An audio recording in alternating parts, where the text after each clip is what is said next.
Hey everyone, welcome to the channel.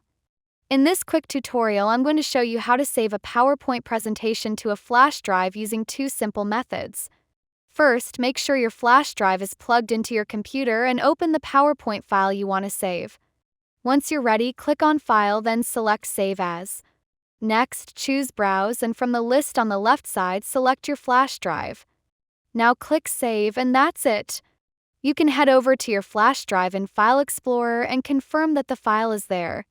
For the second method, locate your PowerPoint file directly in your folders. Right-click on the file, then hover over the Send to option. From there, choose your flash drive. The file will instantly be copied to the drive, and again, you can double-check to make sure it's saved correctly. That's all. Two quick and easy ways to save your presentation to a flash drive. Don't forget to safely eject your USB when you're done. Thanks for watching, and be sure to like the video, subscribe for more tech tips, and press the notification button as well. See you in the next video.